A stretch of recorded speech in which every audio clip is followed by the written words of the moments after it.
बच्चो अस सतमी जमात सुन सबक परान पोर अस मोज रात लिख अस अमिक सवाल तो आज अस बे सवाल अमिक लेखन सवाल मोज अफसानस मज क्या काम फ्रेज करान युस यह जन आसान यह फ्रेज यह क्या काम अत मोज अफसानस मज करान दपान मोज अफसानस मज फ्रेज वुचान ज कावन न्यू चार बज सह कावस कन लायान तो पत वदान सह क्या वदान तिकाज ये काव निवान अमिस बचस तोंत मज तो यह वारिया वदान तिकाज अमिस पनुन नीचू त मोमुत अमिस पेवान याद यह औलाद दूध क्या आसान तवे यह वदान ब्याक सवाल फ्रेज हज काम वुचित लिखियो तस मुतलिक पन राय युस हसा यह मोज अफसानस मज क्या वुचो तुह फ्रेज मुतलिक क्या काम कर अम तुह लिखियो से पन राय तुह क्या बासान अम क्या काम कर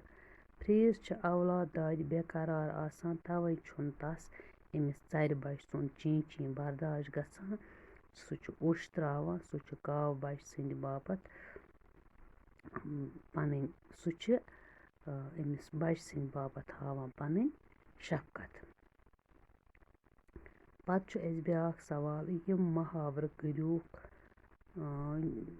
मानी लिखित जुमलन मज इस्तेमाल गोड अस मुहावरन मानी लेखुन पत बनावन जुमल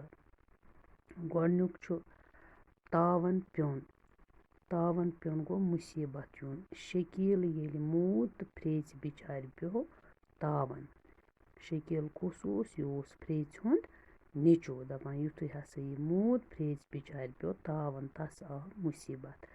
वन दुब दुब गछुन गई घबराहट गछन आज शुरन इम्तिहान तो वन दुब दुब गछान जंग नेर चलने गो खोचुन लूको वुच सह तो चजक जंग नेरित दछिन खोवर वुचन वरय गो नस्त स्योद पकुन